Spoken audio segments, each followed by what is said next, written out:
come check this out. Oh, a lot going on in the fermenting closet, but we are going to talk about fermented onions right here. Come on, let's go check these out. Let's taste test these. Oh, this one smells so good. All right, you guys remember that collab that just happened back in February, Fermented February? Oh, that was a great collab, all kinds of fermented stuff. We did fermented Brussels sprouts.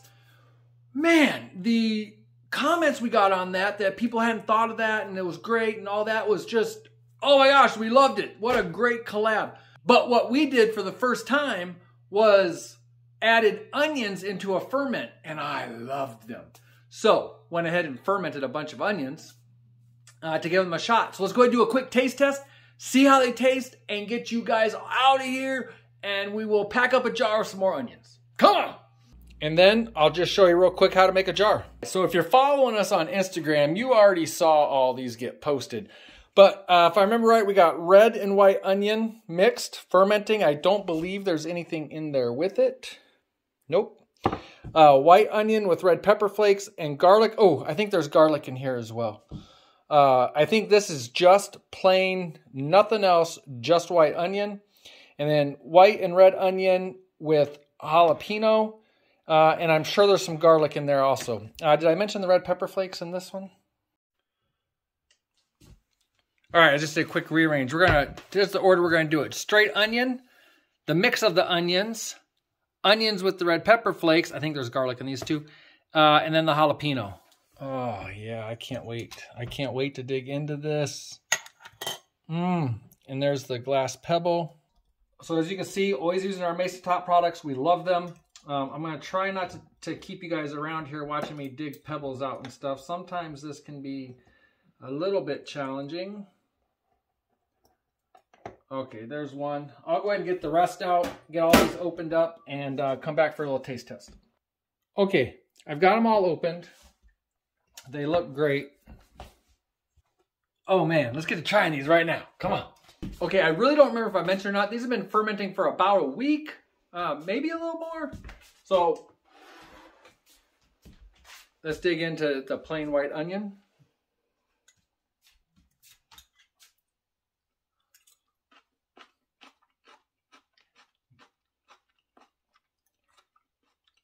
I really like that.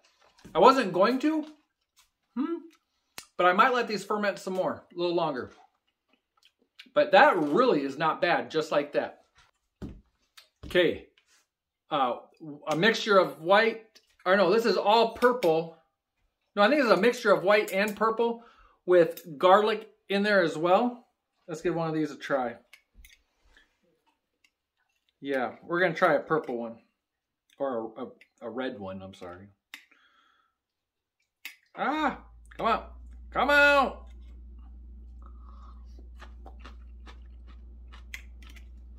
So good.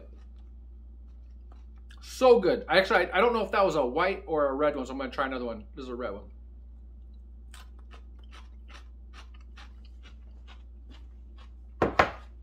Man. You can put that on so many different toppings. Okay, let's give this one a shot. White with red pepper flakes and garlic.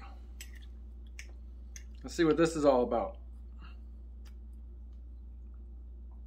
I'm gonna purposely not get a red pepper flake on there so that, you know, it's not, doesn't alter the taste directly.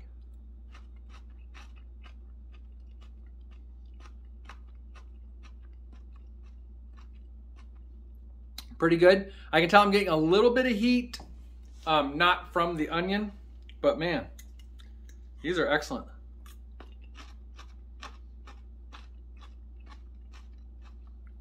I think I'm going to let all of these ferment longer. That's what I think. But they are really good. All right, this is the one I've been itching to try. Jalapeno, garlic, and onion. Let's try a piece of onion. Oh, this one smells so good.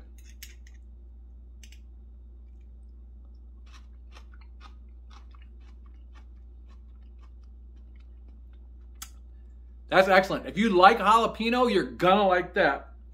Let's get a little piece of jalapeno out and try that as well. I am positive these jalapenos could definitely ferment longer.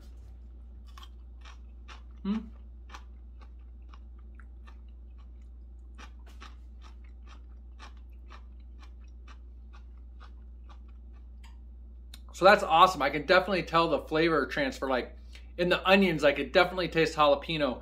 And in the jalapeno, I could definitely tell that there was onion in there. I'm not picking up a lot of the garlic though. That's a whole nother reason I'm thinking about letting it sit a while longer. And the red pepper flaked one, I'm kind of feeling like it didn't have as much heat as I would like. So I'm thinking I'm just gonna put all these back in. Now, before we go putting everything back together, I'm going to wash all of that hot soapy water before reapplying it to all this. These allow air to come out. I'm sorry, these allow gases to come out, pushing air and everything else with it, and not allow air back in. So let's get that done and put these back in the shelf. And then I'll just show you real quick how to make a jar. Okay, before we get going on this, you want to make sure that all your equipment is clean. You want it sterile. The less competition this has to work with, the better. And you don't want the kind of competition that comes from stuff not being sterile. All my Mason Top products are sterile, all that good stuff. So come on, let's get to putting this in here. Yeah, and remember, it's all about what ingredients you want in there. What I'm about to show you is just what I'm going to do. I kind of feel like I should add more garlic than I'm going to, but I'm just going to go with it and see what happens, all right? Okay, real quick, let's go over some terminology. Mason jar. I know you got that. We have our pickle pebble, which is this glass weight that will sit on top of everything. And this is one's made for wide mouth jars. And we've got our pickle pipe, which will allow gases to go out and air not to go back in. It's an airlock, that's what it is. And then we have our, I believe it's called the pickle packer. All this is Mason Top products. This is to help really pack stuff in there. It's great for sauerkraut and stuff. But what I discovered with the other ones that I just showed you was I did not pack those in there good enough on a couple of them. And that weight ended up really sinking down in there, which is going to be a little harder to do with the onions, but it is what it is. Let's get to it. So first of all, I don't know, I got like 4 crushed garlic cloves in there. Yeah. And I've got 1 tablespoon of red pepper flakes. Now, we're going to take these onions and we're going to start laying them in there. I didn't the last batch, but I don't know, I might actually try to, okay, it's not going to happen. I was going to try and actually lay them in there a certain way, and that's not going to happen. What I do want to make sure, get this back out. Hey, even my hands are very clean. I have scrubbed my hands as well. But I'm going to break these apart, make sure that all this brine that's going to go in here gets in there real well. But there's no way it can't be broke apart and try to stay together. Don't ask me what kind of onions these are, what brand, what name, whatever. I don't know. I just love onions. I eat a ton of onions in everything almost.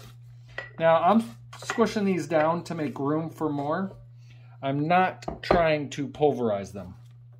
I'm just trying to make more room for more onions. A couple of those jars we just taste tested out of, I had a nice little base of onions in there. A couple of them were pretty wimpy, really, tell you the truth.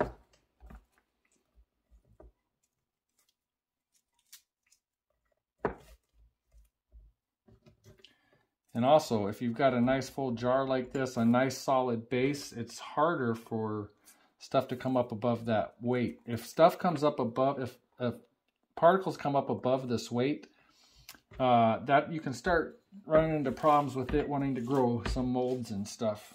That is something you definitely need to research and be aware of and decide how you want to handle it if that does happen.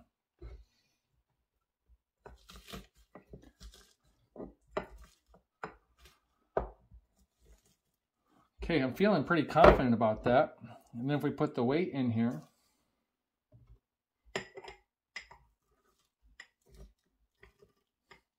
Okay, I'm pretty confident about that. Let's get some brine and get it thrown in there.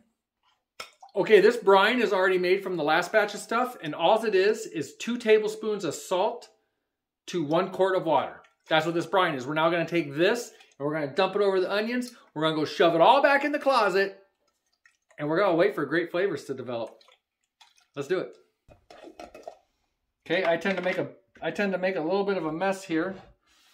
I'm actually I'll get these put away in the fridge, and I will have most of those on my eggs tomorrow probably.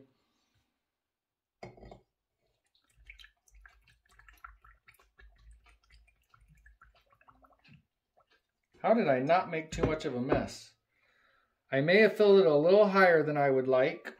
So just for video's sake, there we go. So the brine is up over the weight. We're gonna put this very clean pickle pipe on, and we're gonna put the band on. There you go. We'll go get this put in the closet. Man, I love our ferments. This is another one we'll be doing very regular. All the other ones are going back in the closet as well, so hopefully they'll develop a little more flavor. My past experience is once we've opened them and dug into them, 3 of the kids tasted them, and then kind of mixed reviews. But once they've been dug into and putting it all back together and putting it in there, we could run into some contamination issues. So I'll probably check on them every day for 2 or 3 or 4 or 5, 6, 7 days. And probably by next weekend, I'll probably want to pull them out regardless. So anyways, thanks for stopping by. Really appreciate it. You guys have a great day.